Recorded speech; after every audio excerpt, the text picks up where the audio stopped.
মালালা মাল পায় আল্লাহর থেকে দূরে সরে গেছে, পদালা পদ পায় আল্লাহর থেকে সরে গেছে, আধিপত্যওয়ালা আধিপত্য পায় আল্লাহ থেকে দূরে সরে গেছে। বিসিএস ক্যাডার হইতে দেরি, আল্লাহ ভুলতে দেরি করে নাই, অথচ তাকে ব্রেন দিছে আল্লাহ। যুবক যৌবন পাইতে দেরি, আল্লাহ ভুলতে দেরি করে নাই। যুবতী যৌবন পাইতে দেরি, আল্লাহকে ভুলতে দেরি করে নাই। আল্লাহ বলে উচিত ছিল আমার কদমে থাকা, যে আল্লাহ কি দিছি ওকে। হায় যুবক, কখনো ভাবো না মনে হয়, ঠিক না? বাব্বা কোত্থেকে ভাবতা তোমাকে যদি আল্লাহ কুস্তর চামড়ার এরকম আবরণ না দিত, যদি না দিত আল্লাহ, তো দুনিয়ার কেউ তার ওড়না পেঁচায়া গলায় ফাঁস নিত না। আল্লাহ গোস্তের আর চামড়ার আবরণ তোমাকে এমন দিছে যে অনেক জন ওড়না গলায় পেঁচায়া ঝুলা যেতে চায়, আর তুমিও দেখা বিষের বোতল ডগডগ ডগডগায় গিলতে চাও। কি দেখো, চামড়া আর গোস্তের আবরণই তো, আর কি আছে? আর কি আছে? চামড়া আর গোস্তের আবরণই তো। এটা দেখি তো পাগল, ঠিক না? কতজনই তো এই পর্যন্ত জান দিল, ওরে জিজ্ঞাসা করলে তুই জান কেন দিলি? হায় হায় হায়, সত্য এটাই। ওই মজনুর মতোই বলবে। কেউ নাকি মজনুকে বলছিল, লাইলি তো কালো, তুই কি দেখা পাগল হইছিস? তোর চোখ দুইটা খুইলা আমারে দে, আমার দুইটা খুইলা তোর ভিতরে লাগায় লাও, তারপরে তুই দেখবি লাইলি কালো না সুন্দর। সত্য এটাই। ভাবি না কোনোদিন আল্লাহ মাপবে আমল দিয়া প্রত্যেক ব্যক্তিকে। আল্লাহর কাছে কোনো পার্থক্য নাই। দুনিয়াওয়ালাদের মাপার স্কেল ভিন্ন, ওটা আমি দেখাইতে চাই না। আমার কাছে সব লিস্টই আছে, কে কোনটা দিয়া মাপে মাপে, কে কোনটা দিয়া মাপে। দুনিয়াওয়ালারা বংশ দিয়েও মাপে, দুনিয়াওয়ালারা এরিয়া দিয়েও মাপে। কোথায় থাকেন? গুলশান বলতে দেরি, দিলের ভিতরে ধাক্কা লাগতে দেরি করে না। গুলশানে থাকে, ছোট খাটো না, বড় কিছু হবে, নাহলে গুলশানে থাকে কি করে, ঠিক না? কোথায় বাস করেন? নিউ ইয়র্কে, আমেরিকা। শুনতে দেরি, চক্ষু কপালে উঠতে দেরি হয় না, ঠিক না? হ্যাঁ, কোথায় থাকেন? অস্ট্রেলিয়া। কোথায় থাকেন? ইউরোপ। উন্নত বিশ্বে থাকে, ঠিক না? দুনিয়ার মাপার মাপকাঠি হাজারো আছে, আমি অস্বীকার করি না, এটা হইতে পারে। কিন্তু আল্লাহর কাছে মাপার মাপকাঠি একটাই, সেটা হলো আমল। আমল দিয়া মাপবে।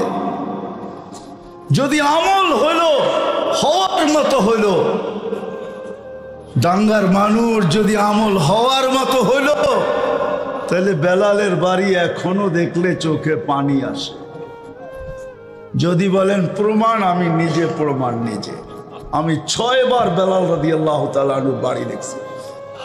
আমি ইথিওপিয়া 6 বার গেছি, 6 বার আমার চোখে পানি আসছে। পানি, বাদ ভাঙ্গা পানি, ভিতরে চিৎকার আসছে, বেলাল তুমি কোথায়, আমি কোথায়? বেলাল তুমি কোথায়, দুনিয়া কোথায়? আজকেও তো তোমার দেশের মানুষগুলা দেখলে পছন্দ হয় না। 80% মানুষ দেখলে পছন্দ হবে না, না রং, না ঢং, না ডিজাইন, না কালার, কোনো দিক দিয়ে পছন্দ হবে না।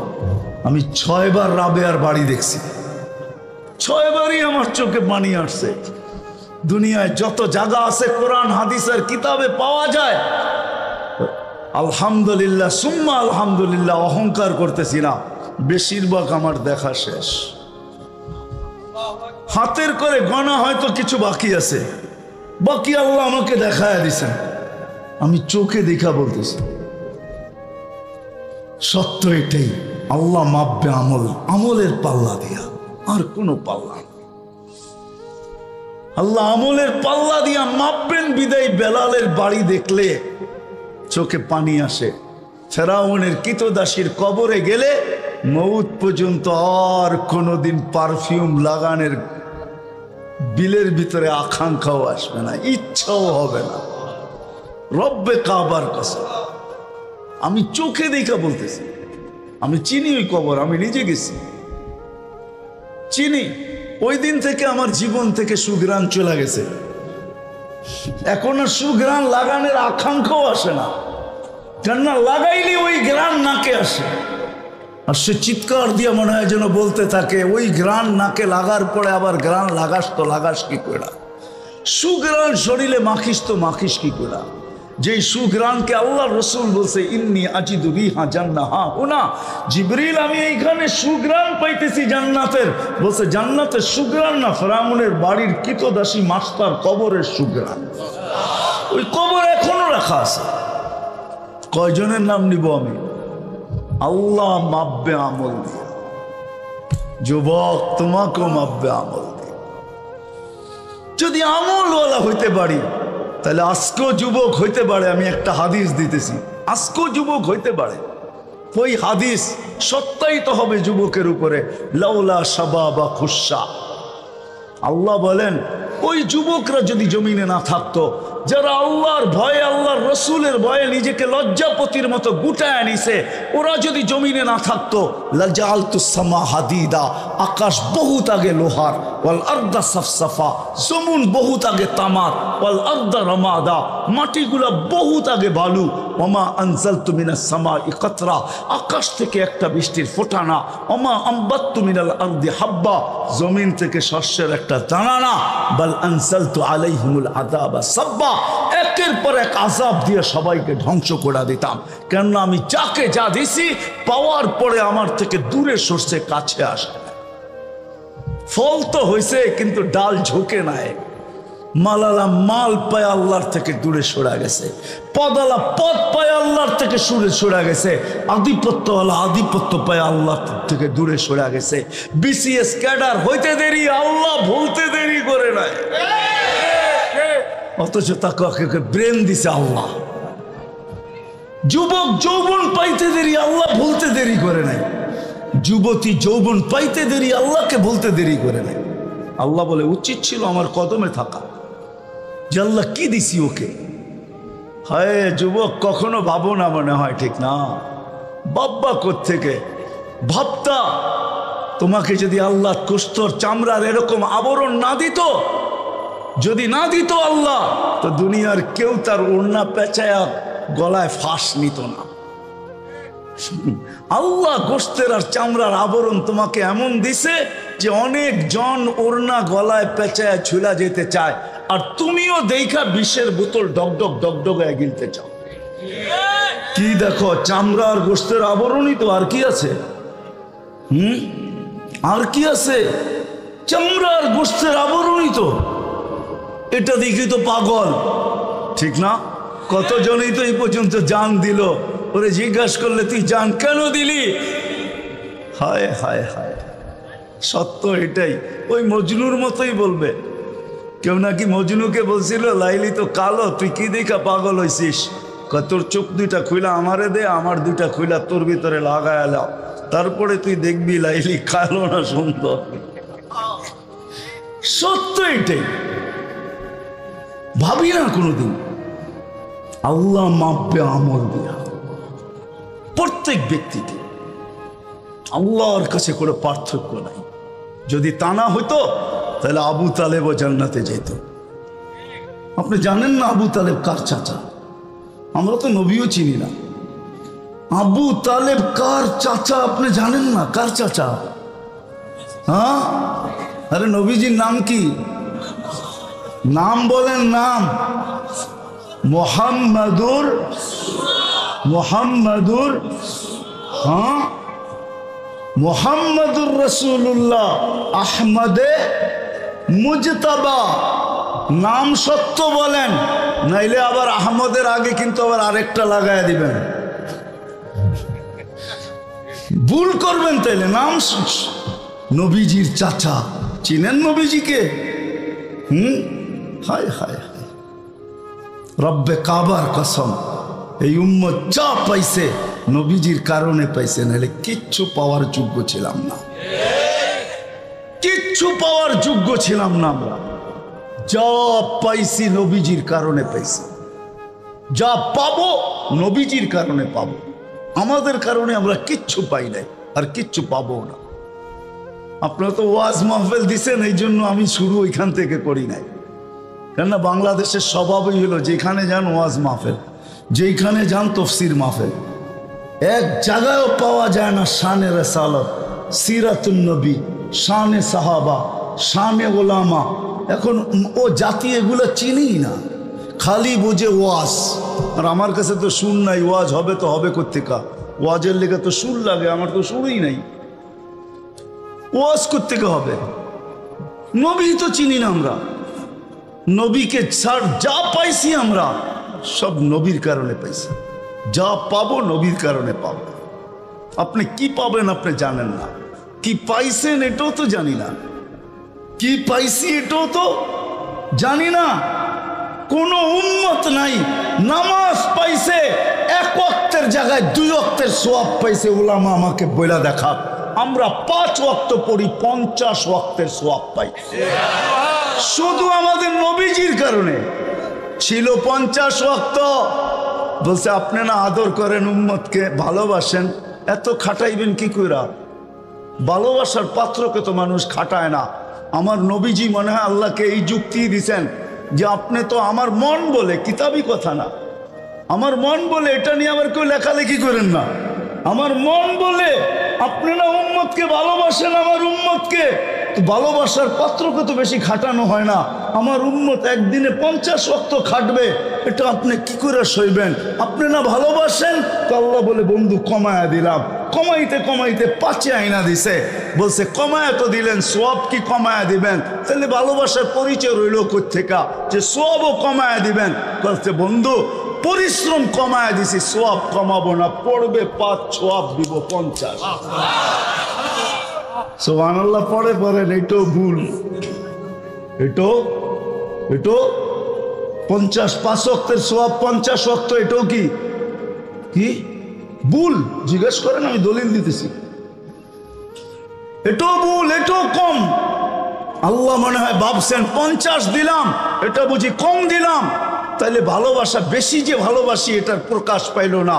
তো বন্ধুকে বইলা দিছে, বন্ধু আপনি বইলা দেন জামাতের সাথে পড়লে আরো 27 গুণ বাড়ায় দিবেন। সত্য তো? কি হাদিস ঠিক আছে? হ্যাঁ, তাহলে কয় গুণ হইল? হ্যাঁ, আরে না 10 গুণ তো আগে আছে, আরো 27 গুণ, তো কত হইল? হ্যাঁ, 270 গুণ। 200 কার কারণে পাইছেন? নবীর কারণে পাইছেন। নবীজির কারণে এক বেলা পড়বেন 227 বেলার সওয়াব পাবেন। 5 বেলা পড়বেন, এবার 5 দিয়ে পূরণ করেন 227, 70কে। রমজান হইলে তো কথাই নাই। এরকম রমজান পাইছেন কোন উম্মত পাইছে কিনা বলো? কুরআন তো বলে কুতিবা আলাইকুমুস সিয়াম কামা কুতিবা আলাল্লাযিনা মিন ক্বাবলিকুম। তোমাদের পূর্বেও রোজা ছিল, এখনো রোজা আছে। ইহুদিরা এখনো রোজা থাকে, খ্রিস্টানরা এখনো রোজা থাকে, কিন্তু আপনার আমার রোজার মতো না। 1 ফরজ 70 ফরজ। রমজানের বাহিরে সিরিয়াল আছে, কাতার আছে, অনেকগুলা নফল আছে, মুস্তাহাব আছে, সুন্নত আছে, মুআক্কাদা আছে, জায়েদা আছে, ওয়াজিব আছে। এটা রমজানের বাহিরে। রমজান আসতে দেরি, ভালোবাসা এতটুক, এতগুলা লাইন রেখা, এতগুলা কাতার রাখা যাবে না, এতগুলা সিরিয়াল রাখা যাবে না, এতগুলা লাইন রাখা যাবে না। তো লাইন কয়টা? আল্লাহ বলে একটা, সব ফরজ। আল্লাহ ফরজ কয়টা? আরো আগে 70 গুণ আগে চলে যাবে। এক কাতারে দাঁড় করায় দিয়েছেন, নবীর কারণে পেয়েছেন। 1 মাস 70 মাস, কয় মাস? হ্যাঁ, আমি তো এই জন্য বলি আমার জাতি যদি 1 মাস কোমর কাছা দিয়ে আল্লাহকে ইবাদত করত, সুফিসত 1 মাস, সুফিসত যদি করতো 100-তে 100, তাইলে 1 মাস যাওয়ার পরে বলতে পারতো আল্লাহ 1 মাস তো 70 মাস ছিল, 12 বাদ দিয়া দেন, তারপরে তো 58 আমার কাছে আছে বেশি। কি 58 বেশি আছে না নাই? 1 মাস কয় মাস? হ্যাঁ, আমার জাতি তো 1 মাসও কোমর কাছে ইবাদত করে নাই। এইখানেও তো পাওয়া যাবে রমজানে পুরা রমজান রোজা রাখ, নামাজ পড়ে নাই, 5-6 দিন পড়ছে আর পড়ে নাই। 1 মাস যদি পুরা পড়তো, 70 মাস দিয়েও আল্লাহ মনে হয় কম দিছেন, আবার নিজেই বাড়ায়া দিছেন। লাইলাতুল কদরি খায়রুম মিন আলফি শাহর। বন্ধু 70 কম দিয়া ফেলছি মনে হয় আপনার উম্মতকে, আরো 1000 মাস যোগ করে নিতে বলেন। হায় হায়, নবীর কারণে। আল্লাহ যদি আমলের পাল্লা ছাড়া অন্য কিছু দিয়ে মাপতেন, তাহলে যেই নবীর হাতের ছোঁয়া পাইলে দুনিয়ার আগুন সুতা জ্বালানোর ক্ষমতা রাখে না, সুতা জ্বালানোর। আনাস ইবনে মালিক রাদিয়াল্লাহু তাআলা আনহুর দস্তরখানে আল্লাহর রাসূল খাওয়ার পরে হাত মুছছিলেন, উনি উনার জীবনভর কোনোদিন ওই দস্তরখানকে পানি দিয়া পরিষ্কার করেন না, আগুন দিয়া করতেন। ময়লা খায়া ফেলতো আগুন, উনি বাহির করে ঝাড়া দিতেন, ফকফকে হয়ে যেত, একটা সুতা পড়ানোর ক্ষমতা ছিল না। সবাই জিজ্ঞাসা করছে, আনাস এই জাদু কোত্থেকে শিখলে? বলছে এটা জাদু না, এটা মুহাম্মদুর রাসূলুল্লাহর হাতের ছোঁয়া। অথচ আল্লাহর রাসূল আবু তালেবকে নিজের হাতে কবরে নামাইছে, চাচাকে নামায় একটা চিৎকার দিছেন, আম্মি আম্মি মা তারাক্তালি সাবিলা। চাচা, আমার জন্য কোনো রাস্তা রাখলেন না। যদি রাস্তা রাখতেন তো আমার হাতের ছোঁয়াই আপনার জন্য যথেষ্ট ছিল। যদি রাস্তা রাখতেন আমার হাতের ছোঁয়াই যথেষ্ট ছিল। নবীর পিঠের ছোঁয়া পাইছিল খেজুর গাছ। হায়, মেম্বরে পা রাখতে দেরি, খেজুর গাছের চিৎকার বাহির হইতে দেরি হয় নাই। বাচ্চার কি কাঁদে, এর চেয়ে বড় চিৎকার দিয়া কাঁদতেছিল। আল্লাহর রাসূল বলতেছিল, ওকে আমি মেম্বরে পা দেওয়ার কারণে ও আমার পিঠের ছোঁয়া পাইতেছিল, ধন্য হইতেছিল। ও পিঠের ছোঁয়া না পাওয়ার কারণে ও ভাবছে আমি বুঝি ধন্য হওয়ার থেকে হারায়া গেলাম, এই জন্য কাঁদতেছে। তো সান্ত্বনা দিছেন, তোকে জান্নাতে নিয়ে যাব, তুই খেজুর দিবি, আমি মজা করে খাবো, তোর সাথে ওয়াদা করলাম, কাঁদিস না। যার পিঠের ছোঁয়া পাইল, আবু তালেবকে আল্লাহ মাপতেন না না না, রব্বে কাবার কসম, দুনিয়ায় মাপার ফিতা হাজারো আছে, স্কেল হাজারো আছে, সিস্টেম হাজারো আছে, আমি মানি। কিন্তু আল্লাহর কাছে যিনি আমাদেরকে অস্তিত্ব দিছেন, আবার যার কাছে চলে যেতে হবে, ওনার কাছে মাপার স্কেল একটাই, উনি আমল দিয়া মাপবে না, বংশ দিয়া মাপবে না, সোসাইটি দিয়া মাপবে। যদি বংশ দিয়া মাপতেন, হায় হায় হায় হায়, তাইলে কুরাইশি একজনেরও জাহান্নামে যাওয়ার সুযোগ ছিল না। আরে কুরাইশি বাদেই দিলাম, হাশিমি একজনও জাহান্নামে যাওয়ার সুযোগ ছিল না। যদি সোসাইটি দিয়া মাপতেন, তাইলে আবু জাহেলেরও জাহান্নামে যাওয়ার সুযোগ ছিল না। কারণ আবু জাহেলের বাড়িটা এখনো হাজিরা হজে গেলে, উমরায় গেলে সবাই দেখা আসে আবু জাহেলের বাড়িটা কোথায় এখনো রাখা। যদিও এটা বাথরুমে রূপান্তরিত হয়েছে, পেশাব না এলো না আসলেও, যুবক হোক আর বৃদ্ধ হোক, যখন শুনে এটা আবু জাহেলের বাড়ি ছিল, তো বৃদ্ধ বহুত দূর থেকে লুঙ্গি উঠাইতে উঠাইতে যায় আর বলে, যদি জিজ্ঞাসা করে এত তাড়াতাড়ি এখন না পেশাব করে আসলেন, তো তুমি যেটা দেখাইছো এক ফোঁটা কপালে না দিয়ে আসলে মনটা ঠান্ডা হবে না, আমি কমসে কম এক ফোঁটা কপালে দিয়া যেতে চাই। ওর বাড়িটা আল্লাহর ঘরের সাথে লাগানো। এগুলো অ্যানালাইসিসের জন্য আল্লাহ রাখছেন, বুঝানোর জন্য। আসেন, আমল দিয়ে আমাদের জিন্দেগি আল্লাহ আমাদেরকে আল্লাহ তুলবেন, মাপবেন, মূল্যায়ন করবেন। ফেরাউনের কৃতদাসীকে আল্লাহ এখনো মূল্যায়ন করতেছেন। কিয়ামতের সকাল পর্যন্ত সুগ্রাণ বাহির হবে। অ্যাড্রেস নিয়ে যান, ডেলি হাজারো মানুষ যায়, আপনিও যেতে পারবেন, কোনো অসুবিধা নেই। হাজারো মানুষ যে ওই কবরে ঢোকে আর গ্রাণ নিয়ে বাহির হয়ে চলে আসে, আপনিও পারবেন। ফেরাউনের স্ত্রী এখনো জান্নাতে, অলিমা হয়তো আমরা খাওয়ার সুযোগ পাবো ইনশাআল্লাহ।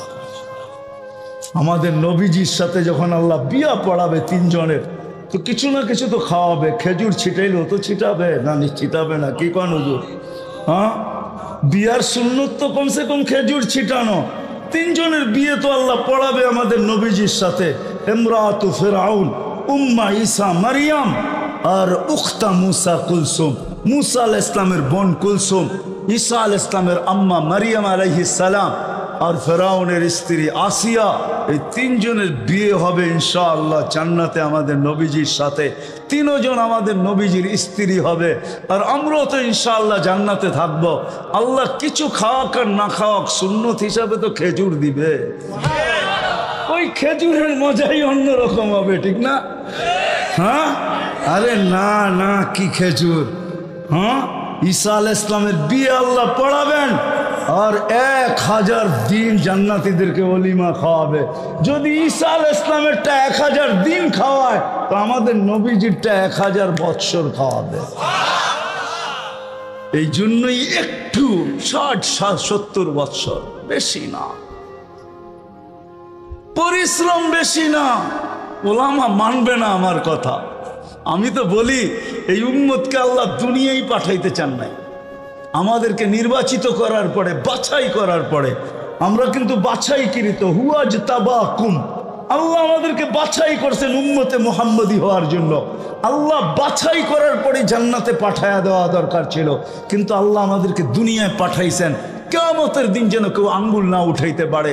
কান্না সুহাদা আলান নাস, কিয়ামতের দিন আমরা সমস্ত উম্মতের উপরে আল্লাহর পক্ষে সাক্ষী হিসাবে আল্লাহর পাশে স্টেজে দাঁড়াবো। ওই দিন যেন কেউ না বলতে পারে এরা তো দুনিয়াই দেখে নেয়, এরা সাক্ষী দিবে তো দিবে কি করে, এরা কি করে সাক্ষী দিবে? এই জন্য আল্লাহ ছোট একটা জীবন দিয়ে আমাদেরকে পাঠাইছেন, 60-70 বৎসর। আবার ওইটার থেকেও 2 পর্বে আল্লাহ মাফ করে দিয়েছেন। 2 পর্বে, প্রথম পর্ব হলো যতক্ষণ পর্যন্ত প্রাপ্ত বয়স্ক না হয়, এই 15 বৎসর কারো হিসাবের ভিতরে আসবে না, কারো বিরুদ্ধে যাবে না, মাপ, মাসুম, নিষ্পাপ। এটা হলো প্রথম পর্ব মাপের। দ্বিতীয় পর্ব, আমরা 24 ঘন্টা যতক্ষণ ঘুমায় থাকি, কলম উঠায় ফেরেশতা বসা থাকে, রুফিয়াল কলম আনিন নাইম হাত্তা ইয়াস্তাইকিদ, যতক্ষণ পর্যন্ত ঘুমের থেকে না উঠবে কলম আমার বিরুদ্ধে কিচ্ছু লিখবে না, পক্ষে লিখতে পারে। 2 পর্বে আল্লাহ আমাদেরকে মাফ করে দিয়েছেন, আর রইল তো রইল কতটুকু। এই জন্যই আমি বলি, আল্লাহ অল্প সময়ের জন্য পাঠাইছেন, শুধু প্রমাণ দাঁড় করানোর জন্য। যদি কেউ আঙ্গুল উঠায় এরা সাক্ষী হলো কি করে, এরা তো দুনিয়াই দেখে নাই, আল্লাহ পা উঠায় দিয়ে দেখায় দিবে, দেখ এখনো পায়ের নিচে দুনিয়ার মাটি লাগানো আছে, এরা দুনিয়া দেখা আসছে, পাড়ায় আসছে দুনিয়া। এই জন্য আমাদেরকে দুনিয়ায় পাঠাইছেন, নাহলে এই উম্মতকে পাঠাইতেন না। আবার কখনো প্রোগ্রাম করেন ওরকম শোনা যাব না। আজকে যতটুকু শুনাইলাম, আসেন। আর আমলের ভিতরে সবচেয়ে বড় আমল, আমি এটা বলবো না অন্যের মতো, মাতৃকোলেই তো ইমান নিয়ে আসছি। মুসলমানের ঘরে আল্লাহ অস্তিত্ব দিছেন, আসতে দেরি, আজান একামত কানে আসতে দেরি হয় নাই, ইমান আল্লাহ দিয়েই পাঠাইছেন। ইমান আমাদের ভিতরে আছে, আমি স্বীকার করি, চাই সেটা অল্পই হোক, মোমবাতির মতো টিল নিবু নিবু হোক, আমি বিশ্বাস প্রত্যেক মুসলমানের দিলের ভিতরে ইমান আছে। ইমানের পরে সবচেয়ে বড় আমল যেটা, সেটা হলো 5 ওয়াক্ত নামাজ। আজকের থেকে যদি আমরা অঙ্গীকার করি যে আজকের থেকে কোনো অবস্থায় যেখানে থাকি ওইখানেই দাঁড়ায়া যাব, ফ্যাক্টরিতে আসি তো ফ্যাক্টরি, দোকানে আসি তো দোকান, হাটে আসি তো হাটে, বাজারে আসি তো বাজারে, রোডে আসি তো রোডে। আর বাংলাদেশের মতো দুনিয়াতে কোনো দেশ নাই যেখানে কদমে কদমে মসজিদ। আমি ঘুরা বলতেছি, আল্লাহ তো আমাকে কম দেখান নাই, 7 মহাদেশ দেখা ফেলছি, আরেকটা নতুন হইলে হয়তো যেতে হবে, কিন্তু পুরান সবকটা দেখা শেষ। 7 মহাদেশ তো দেখা ফেলছি। মহাদেশ বলবে এই লোকটা আমার কাছে আসছিল, শুধু মহাদেশ বলবে না, মহাদেশের আকাশও বলবে আমার উপর দিয়ে উড়া গেছিল। আল্লাহ 7 মহাদেশ দেখায় ফেলছে। বাংলাদেশের মতো মসজিদ দুনিয়ার কোথাও নাই। হ্যাঁ হ্যাঁ, সত্য এটাই। বাংলাদেশের মতো দুনিয়াতে, বাংলাদেশের মানুষের মতো মানুষ কোথাও নাই। আমার তো মনে চায়, আমি পারি না, আপনাদের পায়ে চুমা দিতে মনে চায়। দুনিয়া ঘুরার পরে, এর আগে না, ওলামা আমাকে কি বলবে না না বলবে আমি জানি না, এরকম আশেক আল্লাহর দুনিয়ার কোথাও আমি পাই নাই। কোনো সামিয়ানা নাই, নিচে শুধু চাটাই পর্যন্ত নাই, মাটিতে লেপটি পাইতা বৈশা আল্লাহ আল্লাহ রসুলের কথা এতক্ষণ শোনে, দীর্ঘ রাত পর্যন্ত শোনে, ফজর পর্যন্ত শোনে, সারা রাত্র শোনে। এরকম দুনিয়ার কোনো দেশ পাই নাই আমি। এশারের পরে আধা ঘন্টা কাউকে বসানো যায়, আমাকে বুঝাইতে হবে না। আমি দুনিয়া ঘুরা বলতেছি, মিডিয়া দেখা বলতেছি না, আমি তো চোখে দেখা বলতেছি। আল্লাহ আমাকে নিয়ে গেছেন, কম তো দেখি নাই দুনিয়া, তাহাদিসে নেয়ামত বলতেছি। 99টা দেখা শেষ, কালতে 1 রান বাকি, সেঞ্চুরি হওয়ার জন্য দোয়া করেন। কখনো সুযোগ হইলে ওই রান পিটায় নিব না ইনশাআল্লাহ। আবার হইতে পারে এক বলে 6 রানও হইতে পারে, আছে আমাদের সিস্টেম আছে। 1 সফরে 5টাও হইতে পারে। 2008-এ 1 সফরে আমার 25 দেশ হয়েছে। এন্টার ইউরোপ আমি সফর করছি 2008। এরকমও তো হইতে পারে। দোয়া করেন, বাংলাদেশের মানুষের মতো ভালো মানুষ আমি দুনিয়ার কোথাও পাই রে। এই জন্য বলতেছি, আমার মনে চায় আপনাদের পায়ে চুমা দিই। এরকম আশেক আমি কোথাও পাই না। আল্লাহ রসুলের কথা শুনে এরকম কোথাও পাই না। আমার মনে হয় এই জন্যই আমাদের দেশটা বেঁচে আছে। দুনিয়া যতই বিপর্যয়ের কথা বলুক না বাংলাদেশ নিয়ে, আমার বিশ্বাস এই বাংলাদেশের পরিধিটা ওই দেওয়াল যেটাকে কখনো ব্যাত করা যায় না। বল দেওয়ালে মারলে যেরকম পিছে রিপিট হয়, কোনো বিপর্যয় এই দেশের সীমানার ভিতরে ঢুকলে এটা হয়তো রিপিট হবে, নাইলে ডাইনে বামে যাবে। আমার বিশ্বাস, আমার কাছে প্রমাণ আছে, প্রমাণ দিয়া বলবো। কোরআন হাদিসের না, বাস্তব প্রমাণ দিয়া বলবো। আমাদেরকে এর আগে 2013-তে 31st নাইটের পরের দিন 7.8 ভূমিকম্প ঢাকায় আসছে, কিচ্ছু হয়নি। কি মনে আছে? কিছু হয়েছে? কিচ্ছু হয় নাই। একজন মারা গেছে ভুলে। হ্যাঁ, মনে হয় বোঝেন নাই, ও নিজে নিজে জানলা দিয়ে লাফ দিয়ে মরছে। ও ভুলে মারা গেছে, কিচ্ছু হয় নাই। যদি গ্রিনিশ বুকে নাম লেখাইতে হয় তাহলে এটা লেখানো যায় যে 7.8 ভূমিকম্প আসলো, কিচ্ছু হইল না। বাংলাদেশের পরিধিটা হইল ওই দেওয়াল যেটাকে ভেদ করা যায় না। হ্যাঁ, বুলবুল নিয়ে আসছিল মহা বিপদ সংকেত, ঠিক না? কি মানে কিয়ামত। আবহাওয়াবিদদের কাছে 10-এর উপরে কোনো নাম্বার নাই, কিন্তু জিজ্ঞাসা করেন, লাস্ট নাম্বার 10। ওটা বুলবুলের সময় ছিল। আপনি তো ডাঙ্গায় ছিলেন, আমি তো যেখান দিয়ে বুলবুল ঢুকছে ওইখানে ছিলাম। ওই রাত্রে আমি পাথরঘাটা ছিলাম। আমি সারা রাত্র বুলবুল দেখতেছিলাম, পর কত লম্বা, লেজ কত লম্বা। আমি সকালে ঢাকা আসছি এখান থেকে গাড়ি নিয়ে, পাথরঘাটার থেকে, বামনার থেকে আসছি আমি সকালবেলা গাড়ি নিয়ে বাহির হয়েছি। সারা রাস্তায় দেখছি কিছু কলা গাছ পড়া আছে, আর কিচ্ছু হয় না। বাংলাদেশের পরিধি ওই দেওয়াল, কোনো বিপর্যয় এটাকে ভেদ করতে পারবে না ইনশাআল্লাহ। বিদায় শেষ কথা আপনাদের কাছে, আসেন আল্লাহ পাল্লা দিয়া মাপবে আমলের। আর আমলের ভিতরে সবচেয়ে বড় জিনিস সেটা 5 ওয়াক্ত নামাজ পড়বো, পাক্কা ওয়াদা। নেয়ামত শুধু ভোগের জন্য দেন নাই, আমাদের অস্তিত্ব থেকে নিয়ে চতুর্দিকে যা আছে সবই আল্লাহর নেয়ামত। আল্লাহর নেয়ামত। হ্যাঁ, যে শুকরিয়া আদায় করবে, সঠিক জায়গায় ব্যয় করবে, সঠিক জায়গায় ব্যয় করবে, শুকরিয়া আদায় করবে, সঠিক পদ্ধতিতে ব্যয় করবে, তার সম্বন্ধ বলা আছে। আর যে করবে না, বাহ্যিকভাবে বলা আছে লাযিদান্নাকুম, নেয়ামতকে টেকসইও বানাবো, নেয়ামতকে বরকতময় বানাবো, নেয়ামত বাড়ায়ও দিব। শত জিনিস লেখা আছে। আর যখন নাই, যখন না করবে, শুকরিয়া আদায় না করবে, তো ওটাও যুক্তি আল্লাহ দাঁড় করাইছেন যে লা ইন্না আযাবি লাশাদীদ, তাহলে অপেক্ষায় থাকো, আমার আযাব বড় কঠিন, আমার ধরা বড় কঠিন, আমাদের ধরা বড় কঠিন, আমাদের আযাব বড় কঠিন। হ্যাঁ, এটাও বলে দিয়েছেন ইন্নাকা লা তুতীক, তুমি সইতে পারবে না। ধৈর্য ধারণ, সহ্য ক্ষমতা তোমার ভিতরে এতটুকু নাই, আমাদের আযাব এত কঠিন, এটাও বলে দিয়েছেন। শুকরিয়া যদি আদায় না করলো,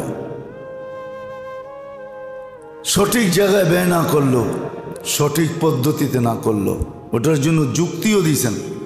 আমি 3টা দিয়ে শুধু দেখাইলাম, এরকম হাজারো দিয়া যুক্তি দিয়া দেখানো যায়, হাজারো যুক্তি দিয়া দেখানো যায়। সুস্থতা যদি আল্লাহ না দেন না, তাহলে কোনো মেডিসিন দিয়ে সুস্থতা অর্জন করা যায় না, কোনো মেডিসিন দিয়া না, কোনো মেডিসিন দিয়ে সুস্থতা অর্জন করা যায় না। আর সুস্থতা যদি আল্লাহ দেন না, তো কঠিন কঠিন রোগ থেকে চলতে চলতে সুস্থ হয়ে যায়, অটোমেটিক সুস্থ হয়ে যায়। সামান্য সামান্য জিনিস দিয়ে আল্লাহ সুস্থ বানায় দেয়। সামান্য পানি পড়া খায় সুস্থ হয়ে যায়। কেননা সুস্থতা যখন আল্লাহ দেন, নেয়ামত আল্লাহ বান্দাকে দেন, এই জন্য দেন যে নেয়ামতের মূল্যায়ন হয়।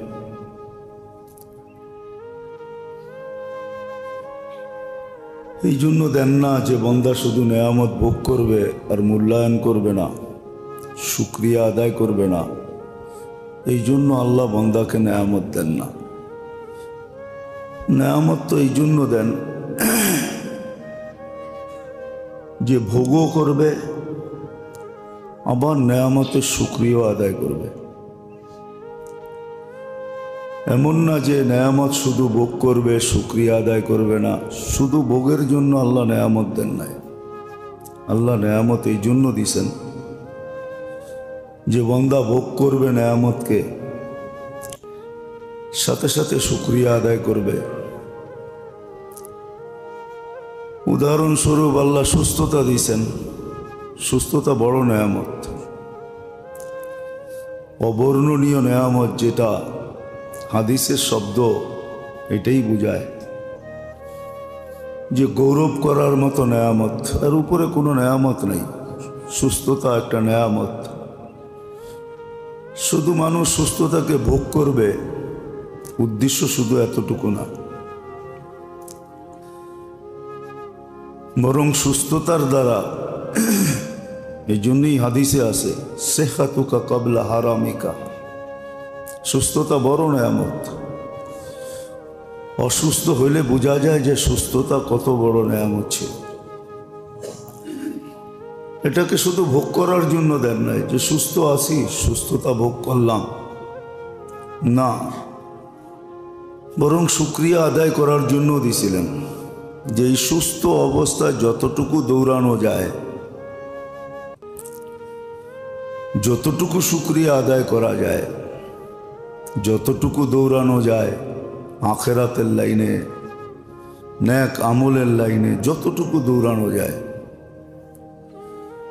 অতটুকু যেন দৌড়ায় নেয়। কেননা এটাও আল্লাহর নিয়ম। সুস্থতা যদি, নেয়ামত যদি ভোগের সাথে সাথে শুকরিয়া আদায় হয়, তাহলে যখন নেয়ামত থাকে না, তখন আল্লাহ পরিপূর্ণ বেনিফিট দান করেন, পরিপূর্ণ লাভ দান করেন। যেমন সুস্থ ছিল, শুধু সুস্থতাকে ভোগ করে নেয়, বরং শুকরিয়া আদায় করার মতো করছে। যতটুক সাধ্য অতটুক দৌড়াইছে, ইবাদত করছে, বন্দেগি করছে। যতটুক করণীয় এতটুক সাধ্য অনুযায়ী করছে। তো যখন অসুস্থ হয়ে যাবে, তো হাদিসের শব্দ আছে, আল্লাহ ফেরেশতাদেরকে নেক আমল যারা লেখে তাদেরকে হুকুম দেন, উকতুব আমাল আল্লাযী কানা ইয়ামালু ফিস সিহা। আমার বান্দা সুস্থ অবস্থায় যে আমলগুলা করতো ওগুলার সওয়াব লিখতে থাকো। ধ্যান দিয়া শুনলে বুঝে আসবে। যদি গভীরভাবে ধ্যান দিয়া শুনি তাইলে বুঝে আসবে, নাহলে কিন্তু বুঝে আসবে না, মাথার উপর দিয়ে চলে যাবে। আর জীবনটা তো ফুরানের জিনিস, এটা একদিন ফুরায় যাবে। ওই দিন এই নেয়ামতগুলার কথা আমার মনে উঠবে, তখন মাথা মারবে, কিন্তু কোনো লাভ তো হবে না। ওই মাথা মারা কোনো লাভ নাই। হায়াত আছে তো সুযোগ আছে, হায়াত নাই সুযোগ নাই। আজকে হায়াত আছে, কত বড় সুযোগ। কণ্ঠনালীতে রূহ আসার পূর্ব মুহূর্ত পর্যন্ত তওবা কবুল করার প্রতিশ্রুতি আছে যে আমি তওবা কবুল করব। তওবা যদি তওবা হয়, মাপ চাওয়া যদি মাপ চাওয়া হয়, তো যেটা বুঝাইতেছিলাম আল্লাহ করুক আমাদের বুঝে আসুক। বুঝে না আসলে কিন্তু কথাগুলো এমনি এমনি মাথার উপর দিয়ে চলে যাবে, কোনোদিন বাবা হবে না। সারাদিন যেটা নিয়ে ভাবতেছি ওইটাই বাবা হবে, অর্থাৎ দুনিয়া নিয়েই সারাদিন ভাবি, এই ছোট জীবনটা নিয়েই সারাদিন ভাবি। আখেরাতের ভাবনা তো আমাদের হয় খুব কম, হয় না বললেই চলে। যে আখেরাতের কোনো ভাবনা সারা দিনের ভিতরে 24 ঘন্টায় 1 মিনিটও আখেরাতের ভাবনার জন্য আমাদের কাছে আছে কি? এটা মনে হয় না যে 1 মিনিটও আমাদের কাছে আছে, যে আমি 1 মিনিট আখেরাতের ভাবনা ভাবলাম। 24টা ঘন্টাই তো আমরা দুনিয়া নিয়ে ভাবি। তো যেটা বুঝাইতেছিলাম, নেয়ামত,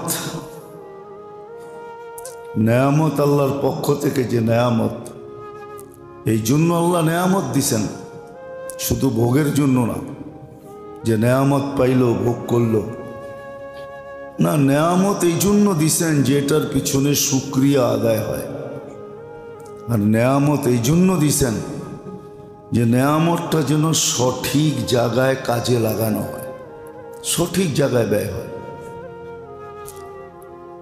যেমন দেখাইলাম সুস্থতা, এটাও নেয়ামত। এটা শুধু দুনিয়ার পিছে লাগানোর জন্য দেন নাই, নেয়ামতটা এই জন্য দিছেন যে শুকরিয়া আদায় করা হয়, সঠিক জায়গায় এটাকে ব্যয় করা হয়, সঠিকভাবে ব্যয় করা হয়, সঠিক জায়গায়ও আবার সঠিকভাবেও, সঠিক পদ্ধতিতে। যখন সঠিক পদ্ধতিতে হবে আর সঠিক জায়গায় হবে, একটা তো আছে যে সঠিক জায়গায় হইল, সঠিক জায়গায় হইল ঠিক আছে, কিন্তু আরেকটা হলো সঠিক পদ্ধতিতে হইল। যখন সঠিক পদ্ধতিতে হবে তখনও এটা শুকরিয়ার অন্তর্ভুক্ত হবে, সঠিক পদ্ধতিতে যদি হয়। আজকে তো সঠিক পদ্ধতি নাই। দুনিয়া করা এটা নিষেধ না, কিন্তু পদ্ধতি দিছে, পদ্ধতি মতো করো। পদ্ধতি মতো করবে তাহলে দেখা যাবে দুনিয়া করা দুনিয়া হবে না। উদাহরণ যদি দেওয়া হয় হাদিস থেকে, তলাবুল কাসবুল হালাল ফরিদা বাদাল ফরিদা বাদাল ফরাইদ, কাসবুল হালাল ফরিদাতুন বাদাল ফরাইদ। হালাল কামাই এটাও ফরজ। পদ্ধতি অনুযায়ী যদি হয় তাহলে সারাদিন ঘাম ঝড়ায়া যখন বিকালে ফিরবে, তো হাদিসে আছে বাড়িতে পা রাখতে দেরি, মার পেটের থেকে আসলে যেরকম নিষ্পাপ হয় এরকম নিষ্পাপ হতে দেরি হয় না। মার পেটের থেকে যেরকম নিষ্পাপ আসে, যখন কর্মের থেকে বাড়িতে ফিরবে ঘাম জড়ায়, তো সে ঘরে ঢুকবে, তখন নিষ্পাপ ঢুকবে, কোনো পাপ নাই, সব পাপ তার মাফ হয়ে গেছে। পদ্ধতি যদি সঠিক হয়, পদ্ধতি। এই জন্যই বড় সুন্দর কথা লেখছেন যে মুসলমানের এরকম কোনো ক্ষেত্র নাই। আল্লাহর রসুল এই দিকে ইঙ্গিত দিছেন, হাত্তা শওকাতুল্লাতি ইউশাকুফি। হাসতেছিলেন, জিজ্ঞাসা করছে হাসেন কেন? তো বলছে মুসলমানদের কর্ম নিয়ে হাসি। প্রত্যেকটার ব্যাপারেই আল্লাহ সোয়াব দেন, এমনকি কাটার খোঁচা লাগলেও আল্লাহ সোয়াব দেন, হোঁচট লাগলেও সোয়াব দেন। ইঙ্গিত দিছেন পদ্ধতি যদি সঠিক হয় তাহলে তুমি সোয়াব পাবে। নাহলে এই হাদিস কেন আসবে? যেই লোকমা স্ত্রীর মুখে স্বামী উঠায়া দেয়, স্বামীর মুখে স্ত্রী উঠায়া দেয়, এটার বিপরীতে তাকে নফল ইবাদতের সোয়াব দেওয়া হয়। এই হাদিস কেন আসবে? নাফাকাতুকা আলা নাফসিকা সাদাকা, আমি প্রয়োজন অনুযায়ী সারাদিন যা খাইলাম, যত টাকা খরচ করলাম, প্রয়োজন অনুযায়ী, ইসরাফ না, অপচয় না, প্রয়োজন মিটানোর জন্য সারাদিন আমার উপরে আমি যতটুকু খরচ করলাম, এটা সৎকার সওয়াব ফেরেশতা লিখতে বাধ্য। সৎকার সওয়াব লিখবে। নাফাকাতুকা আলা ইয়ালিকা সাদাকা, পরিবার পরিজনের উপরে খরচ করার দ্বারা সৎকার সওয়াব পাওয়া যায়। প্রয়োজন অনুযায়ী, ইসরাফ না, ইসরাফে পাওয়া যাবে না। যতটুকু প্রয়োজন অতটুকু। নইলে এটা কেন আসতো যে একদিন পরিবার পরিজনের উপরে খরচ করার দ্বারা সারা বৎসরের বরকত মিলবে। মুহররমের 10 তারিখ সাধ্য অনুযায়ী যখন পরিবার পরিজনের উপরে খরচ করে হাত খুলা, 1 বৎসরের বরকত আল্লাহ তাকে দিয়া দেন। এটা কেন আসবে? তো নেয়ামত শুধু আল্লাহ ভোগের জন্য দেন না, নেয়ামত দেন যেন নেয়ামতের শুকরিয়া আদায় করা হয়। নেয়ামত দেন এই জন্য যেন সঠিক জায়গায় এটাকে ব্যয় করা হয়। দুটা জিনিস, একটা হলো শুকরিয়া আদায় করা, আর একটা হলো সঠিক জায়গায় এটাকে কাজে লাগানো, ব্যয় করা। যেমন সুস্থতা, যেমন হায়াত, যেমন যৌবন, যেমন মাল, অর্থ সম্পদ, এগুলো সব কিন্তু নেয়ামত। নেয়ামত তাকাইলে দেখা যায় একজনকে দিয়েছেন আরেকজনকে দেন নাই। তো শুকরিয়া আদায় করার জন্য আল্লাহ দেন নেয়ামত। আবার সঠিক জায়গায় ব্যয় করার জন্য দেন, যে সঠিক জায়গায় ব্যয় করো। আবার সঠিক পদ্ধতিতে ব্যয় করো। সঠিক পদ্ধতি, 3টা জিনিস: সঠিক জায়গায় ব্যয় করা, নেয়ামতের শুকরিয়া আদায় করা, আর সঠিক পদ্ধতিতে ব্যয় করা। এই জন্য হাদিসে আছে, এক ব্যক্তি ঘুমায়া সওয়াব পাবে, আরেক ব্যক্তি সারা রাত্র জায়গা কিছু পাবে না। রুব্বা কাইমিন লাইসা মিন কিয়ামিহি ইল্লা সাহার, বহুত রাত্র জাগরণকারী আছে, সারা রাত্র জায়গা সজাগ থাকা ছাড়া কিচ্ছু মিলে নাই। আর আরেকজনের সারা রাত্র ঘুমাইছে, সারা রাত্র ইবাদত লেখা হয়েছে। চোখে আঙ্গুল দিয়া দেখাই, এশার ফজর যে বাজামাত পড়ছে তার জন্য সারা রাত্র ইবাদত লেখা হয়েছে। আরেকজন সারা রাত্র জাগছে, কিন্তু পদ্ধতি ঠিক ছিল না। পদ্ধতি, এই জন্য সারা রাত্রে কিচ্ছু পায় নাই। রুব্বা সাইমিন লাইসা মিন সিয়ামিহি ইল্লাল জু', এক ব্যক্তি রোজা না থাইকা রোজার সওয়াব পাইছে, আর এক ব্যক্তি সারাদিন রোজা থাইকা শুধু ক্ষুধার্ত ছিল, আর কোনো লাভ হয় নাই। হাদিসে উঠায় দেখেন, সুস্পষ্ট লেখা আছে। কেননা ওইখানে পদ্ধতি ঠিক ছিল না। এ রোজা না রাইখেও রোজার সওয়াব পাইছে, আর পদ্ধতি ঠিক ছিল। এই জন্য নেয়ামত দেন 3 কারণে। একটা হলো নেয়ামতের শুকরিয়া আদায় করা হোক, নেয়ামতকে সঠিক জায়গায় ব্যয় করা হোক, আরটা হলো সঠিক পদ্ধতিতে ব্যয় করা হোক। আমাদের অস্তিত্বটাই নেয়ামত, না হইলে কি করতাম? আমাদের অস্তিত্বটাই নেয়ামত, প্রত্যেকটা জিনিস নেয়ামত। শুধু শুধু তো কোরআন বলে নাই, ওয়া ইন তাউদ্দু নি'মাতাল্লাহি লা তুহসুহা। আল্লাহর নেয়ামত গুনতে গেলে তোমাদের কাছে এত সংখ্যা নাই যে তোমরা এটাকে ফিট করতে পারবে, এত সংখ্যা নাই। তোমাদের কাছে সংখ্যা কতটুকুই আছে, এক এক ভাষায় সংখ্যা কতটুকু। ইংলিশে ট্রিলিয়ন আছে, এর উপরে আর কিছু নাই। বাংলায় কুঠি আছে, এর উপর আর কিছু নাই। অন্য অন্য ভাষায় আরব খরব আছে, এর পরে কিছু নাই। এত সংখ্যা তোমাদের কাছে নাই, নেয়ামত গয়না শেষ করা যাবে না। আল্লাহ তো বুঝাইতে চাইছে, আমরা তো বুঝি না। আল্লাহ তো মানুষের ভিতরে শুধু শুধু তো কোরআনে বলেন না, অফি আনফুসিকুম আফালা তুবসিরুন, তুমি তোমাকে নিয়ে পর্যালোচনা কেন করো না? তোমাকে নিয়ে তুমি কেন ভাবো না? তুমি সারাদিন সৌরজগৎ নিয়ে ভাবো, সৌরজগতে কি আছে? কিনারা তো আজ পর্যন্ত পাও না, আর জীবনও পাবে না। এত দূর যাওয়ার দরকার কি? তোমারে নিয়েই ভাবো তুমি। তোমার একটা অঙ্গের কোনো অঙ্গের কিনারা নেই। কিনারা যদি থাকতো তাহলে শত শত বৎসর ডাক্তাররা কোনো না কোনো অঙ্গের কিনারা বাহির করে লেখা দিত যে এই অঙ্গের রিচার্জ আমাদের শেষ, এরপরে আর এই অঙ্গের কোনো রিচার্জের প্রয়োজন নাই। আজ পর্যন্ত কোনো ডাক্তার বলল না, কোনো সংস্থা বলল না, WHO বলল না। তাহলে এই যে আমি একটা কিনারাহীন বডি, আমার অঙ্গটা গুলাই তো কিনারাহীন, কোনো কিনারা নাই, কোনো কুল নাই, এর কোনো সাহেল নাই, এর কোনো শেষ নাই।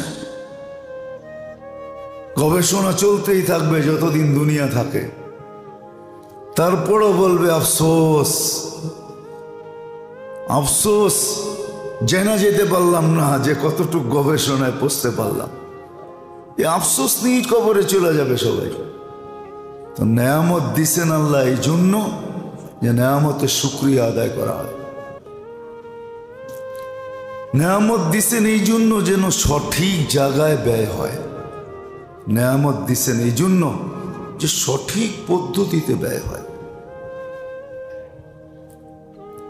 দুনিয়াকে আল্লাহ চোখে আঙ্গুল দিয়া দেখাইছেন।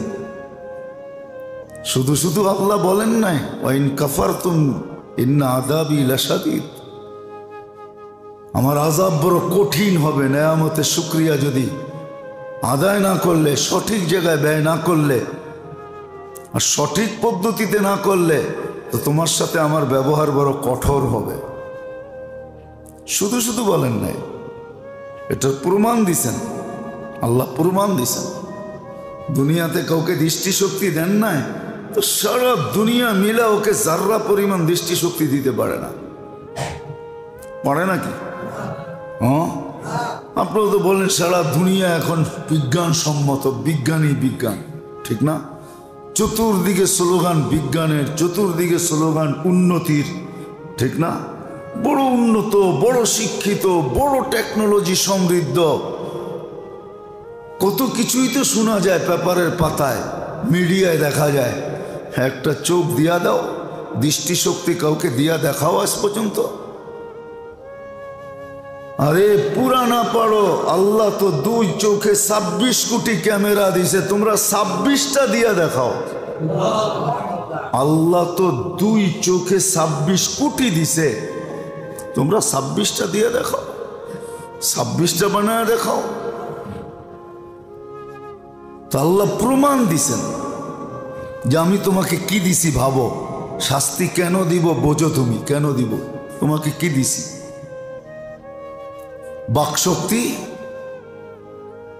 আনুক না মেশিন, যেটা সেট করলে বাকশক্তি, হ্যাঁ হার্টের ভিতরে সেট করা যায়। মেশিন সেট করে না হার্ট চালানোর জন্য, কি বলে জানি এটাকে, হ্যাঁ পেসমেকার। হ্যাঁ ওকে, পেসমেকার বসায়, কণ্ঠনালী তো একটা বসায় দাও যে এখন কথা বলতে পারবে। আল্লাহ দেখায় দিছে না, পারবে না। কানে শোনে না, শোনাইতে পারবে না, কোনো মেশিন আসে নাই যেটা ফিট করলে কানে শুনবে। হ্যাঁ মেশিন শুনাইতে পারবে যদি আগে শ্রবণ শক্তি থেকে থাকে, এখন কমে গেছে, এটা মেশিন দিয়ে একটু বাড়ানো যাবে, কিন্তু আমি দেই নাই, তোমরা তৈরি করবে, এটা সম্ভব না। তাহলে কেমন নেয়ামত যেটার কোনো বিকল্প নেই। এরকম 3-4টা দিয়ে আল্লাহ বুঝাইছেন যে বাকিগুলা নিয়ে তুমি ভাবো যে নেয়ামত তোমাকে কেন দিলাম। নেয়ামত এই জন্যই দিছিলেন যে নেয়ামতের শুকরিয়া আদায় হয়, নেয়ামত সঠিক জায়গায় ব্যয় হয়, সঠিক পদ্ধতিতে ব্যয় হয়। তখন আল্লাহর ওয়াদা লা আযীদান্নাকুম, তখন নেয়ামত বরকতময় হবে। আমরা নেয়ামতে বরকত বেড়া দিব, নেয়ামত বাড়ায় দিব, বরকত বেড়া দিব। শুধু বাড়াবো না, বরং তুমি প্রশংসার পাত্র হবে। এই জন্যই তো কোরআন বলে কালিলুম মিন ইবাদিয়াশ শাকুর। আমার শুকুর গুজার বান্দা খুব কম, শুকুর গুজার বান্দা খুব কম কম। আর যারা শুকুর করে, শুকরিয়া আদায় করে, এদের প্রশংসাও আল্লাহ করছেন, আবার পুরস্কারও লম্বা লম্বা দিছেন। শুকরিয়া আদায়, আর শুক্র জাযাউহুল জান্নাহ বলেই দিয়েছেন, শুকরিয়া আদায় করবে, হ্যাঁ জান্নাত তোমার হাতে উঠে দিয়া দিব। আমরা জান্নাত তোমাকে গিফট দিব, গিফট। বলেন জান্নাত তো দেখি নাই, ঠিক না? জান্নাত তো দেখি নেই, এই জন্যই বুঝে আসে না, দুনিয়াটা বুঝে আসে, ঠিক না? দেখতেছি কিছু তো চোখে দেখি, কিছু মিডিয়ায় দেখি, ঠিক না? কিছু মানুষের থেকে শুনি, দুনিয়াটা বুঝে আসছে, জান্নাত তো বুঝে আসে নাই। জান্নাতের তো আলোচনাই নেই, জান্নাত তো শুনিই না, জান্নাত তো পড়িই না, জান্নাত সম্বন্ধে তো কোনো নলেজই নেই যে জান্নাত জিনিসটা কি, এই সম্বন্ধে তো আমাদের নলেজ নাই, যার কারণে আগ্রহ নেই, যার কারণে আগ্রহ নেই। ছোট একটা বাড়ি নিয়ে আগ্রহ আছে, ছোট একটা জমিন নিয়ে আগ্রহ আছে, জান পর্যন্ত দিতে রাজি। ছোট একটা বাড়ি নিয়ে আগ্রহ আছে, অথচ জান্নাত নিয়ে কোনো আগ্রহ নেই। দুনিয়ার ছোট একটা জমিন নিয়ে আগ্রহ আছে, জান্নাত নিয়ে আগ্রহ নেই। যদি থাকতো তাহলে তো সত্য এটাই হইতো, তাহলে তো সত্য এটাই হইতো যে জান্নাতের বিনিময়ে সব দিয়া দিতে প্রস্তুত হইতো। জান্নাতের বিনিময়ে সব দিয়া দেওয়া, ওয়াদাও তো ছিল, ইন্নাল্লাহ আশতারা মিনাল মুমিনিনা আনফুসাহুম ওয়া আমওয়ালাহুম বিআন্না লাহুমুল জান্নাহ। আমরা কেনার জন্য প্রস্তুত আছি, বেচবে, অথচ নিজেরটা নিজে কিনা নিতেছে। নিজেরটা নিজেরটা এটা কার? কে দিছে? যা আমার কাছে আছে কে দিছে? যে দিছে সে নিজেরটা আবার নিজে কিনা নিতেছে। একটু ভাবেন না, ভাবতেও তো চাই না আমরা। আল্লাহ দিছেন, আল্লাহ, আবার আল্লাহ নিজেই কিনা নিতে চাইতেছেন। আমি কিনা নিব? নিজেরটা নিজে কিনা নেয়, তাও দুনিয়ার কাগজের বিনিময়ে না, জান্নাতের বিনিময়ে। ইন্নাল্লাহ আশতারা মিনাল মুমিনিনা আনফুসাহুম ওয়া আমওয়ালাহুম বিআন্না লাহুমুল জান্নাহ। জান্নাতের বিনিময় কিনতে চাইতেছে। এই জন্য মেরে দোস্ত, নেয়ামত তো আসে, নেয়ামতের ভিতরে তো ঢুকে আসি, কিন্তু অ্যানালাইসিস হয় না, চিন্তা করি না, ভাবি না, শিখি না। সময় কিন্তু তার গতিতে চলে যেতেছে, নেয়ামত কিন্তু আসতে থাকে। রোজা আসছিল, কিন্তু কয়জন রোজার অভ্যাসে অভ্যস্ত আছি এখনো? বলেন এখনো কি রোজা রাখবো? না, রোজা ছাড়াও তো রমজানে কিছু অভ্যাস ছিল না, ছিল না? হ্যাঁ, কি ছিল? আমি দেখাইতেছি রোজায় কি অভ্যাস ছিল। রোজায় তো অভ্যাস ছিল, 20 রাকাত তারাবি পড়তাম, ছিল না অভ্যাস? টানা 20 দিন অভ্যাস ছিল, ঠিক না? এখন এশারের পরে কয় রাকাত বেশি নামাজ পড়ি? 2 রাকাত পড়ি, যে 2 রাকাত পড়ি। রমজানে তো অভ্যাস ছিল 20 রাকাত পড়ার, এখন কমসে কম 2 রাকাত পড়ি। কি পড়েন? 20 রাকাত না পড়লাম, 2 রাকাত পড়ি। রমজানে অভ্যাস ছিল, রমজানে অভ্যাস ছিল 1 ঘন্টা দাঁড়ায় কোরআন শুনতাম। হাফেজ 1.5 পারা পড়তো প্রথমে, পরে 1 পারা পড়তো। এখন রমজানের অভ্যাস 1 পারা না পড়ি, 1 পৃষ্ঠা পড়ি। এক পাতা বললাম না, এক পৃষ্ঠা পড়ি। এক পৃষ্ঠা কয়জন পড়ি? বলবেন আমি তো পড়তেই পারি না, কি করে পড়বো? শুনতে তো পারি না, এটা পারি না। রমজানও তো শুনতাম, এটা তো অভ্যাস ছিল, ঠিক না? এখন এক পৃষ্ঠা শুনি, হাফেজরে ডাকি, হুজুরকে বলি আপনি পড়েন এক পৃষ্ঠা, আমরা শুনি। রমজানের অভ্যাস। এরকম আরো ইবাদত বন্দেগীর রমজানে অভ্যাস ছিল, ঠিক না? দুরুদ পড়তাম, কলেমা পড়তাম, তসবিহ পড়তাম, তাহলিল পড়তাম। রমজানে অভ্যাস ছিল। এখন অভ্যাস আছে কিনা? নাই, ছুটে গেছে। উচিত তো ছিল রমজানে যখন অভ্যাস ছিল এটাকে রমজান পর্যন্ত ধরে রাখা। কম হইল, পরিপূর্ণ না হইল, কম হইল, এটা কিন্তু উচিত ছিল। এটা উচিত ছিল যে রমজানের পরে ওই অভ্যাসটাকে কি করে রাখা, ধরে রাখা। ভাইবা দেখেন, উচিত ছিল। তসবিহ, তাহলিল, তেলাওয়াত 20 রাকাত না পড়েন, কমসে কম 2 রাকাত। যে রমজানে আমি লম্বা 20 রাকাত পড়ছি, এখন 2 রাকাত পড়তেছি। তো নেয়ামত, এই জন্য নেয়ামত আল্লাহ নিয়ে আসেন। এমনি তো নেয়ামতের ভিতরে আমরা ডুবা আছি, আল্লাহ ডুবায় রাখছেন। তারপর আল্লাহ আমাদের জন্য নেয়ামত নিয়ে আসেন, নতুন নতুন নেয়ামত নিয়ে আসেন আমাদেরকে। আবার নেয়ামত এই জন্য দেন, পরীক্ষা করার জন্য দেন, এটাও সত্য। নেয়ামত পরীক্ষার জন্য দেন, পরীক্ষা করে আল্লাহ। কে নেয়ামত পায়া খুশি হইল, নেয়ামত পায়া কে খুশি হইল, আর কে খুশি হইল না। রমজান আসলে অনেকে খুশি হয়, অনেকে বিরক্ত হয়, ঠিক না? না হয় না? আমাদের সমাজে অনেকে আছে রমজান আসলে বিরক্ত হয়, ঠিক না? কেননা হোটেল সোটেল দিনের বেলা সব বন্ধ থাকে। সচরাচর এখন যা পাওয়া যায় তা কিছুই পাওয়া যায় না, ঠিক না? পান, শান, সিগারেট, বিকেরেট সচরাচর পাওয়া যায় না, আবার খাওয়াও যায় না। যাও খোলা থাকে তাও পর্দার ভিতরে, ঠিক না? ওইখান থেকে বাহির হওয়ার সময় ডাইনে বাইমে দেখা বাহির হইতে হয়, পরিচিত কেউ দেখা ফেললো কিনা। তো অনেকে রমজান আসলে বিরক্ত হয়, আবার অনেকে রমজান চলে গেলে, অনেকে রমজান চলে গেলে বিরক্ত না, দুঃখিত হয়। কেন চলে গেল, কেন চলে গেল? বরকত ছিল, কেন চলে গেল?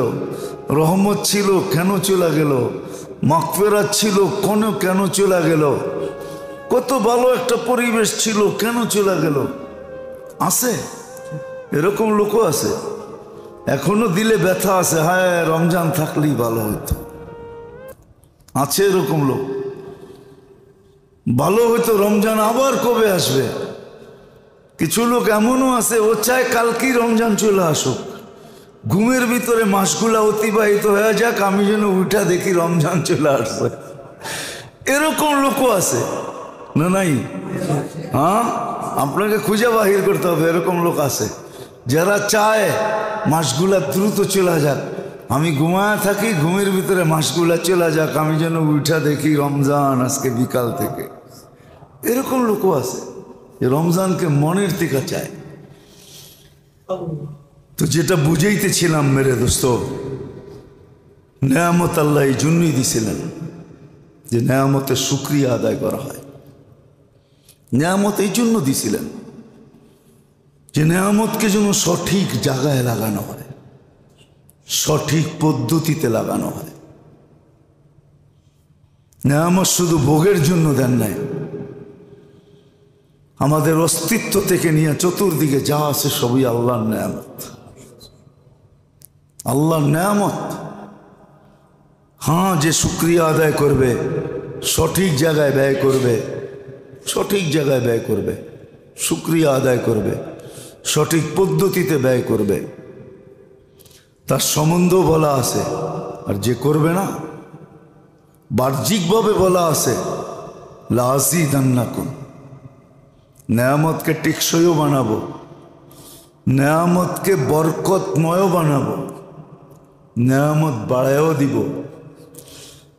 শত জিনিস লেখা আছে। আর যখন নাই, যখন না করবে, শুকরিয়া আদায় না করবে, তো ওটাও যুক্তি আল্লাহ দাঁড় করাইছেন যে লা ইন্না আযাবি লাশাদীদ, তাহলে অপেক্ষায় থাকো, আমার আযাব বড় কঠিন, আমার ধরা বড় কঠিন, আমাদের ধরা বড় কঠিন, আমাদের আযাব বড় কঠিন। হ্যাঁ, এটাও বলে দিয়েছেন ইন্নাকা লা তুতীক, তুমি সইতে পারবে না, ধৈর্য ধারণ সহ্য ক্ষমতা তোমার ভিতরে এতটুকু নাই, আমাদের আযাব এত কঠিন, এটাও বলে দিয়েছেন। শুকরিয়া যদি আদায় না করলো, সঠিক জায়গায় ব্যয় না করলো, সঠিক পদ্ধতিতে না করলো, ওটার জন্য যুক্তিও দিয়েছেন। আমি 3টা দিয়ে শুধু দেখাইলাম, এরকম হাজারো দিয়া যুক্তি দিয়া দেখানো যায়, হাজারো যুক্তি দিয়া দেখানো যায়। সুস্থতা যদি আল্লাহ না দেন না, তাহলে কোনো মেডিসিন দিয়া সুস্থতা অর্জন করা যায় না, কোনো মেডিসিন দিয়া না, কোনো মেডিসিন দিয়ে সুস্থতা অর্জন করা যায় না। আর সুস্থতা যদি আল্লাহ দেন না, তো কঠিন কঠিন রোগ থেকে চলতে চলতে সুস্থ হয়ে যায়, অটোমেটিক সুস্থ হয়ে যায়। সামান্য সামান্য জিনিস দিয়ে আল্লাহ সুস্থ বানায় দেয়। সামান্য পানি পড়া খায় সুস্থ হয়ে যায়। কেননা সুস্থতা যখন আল্লাহ দেন,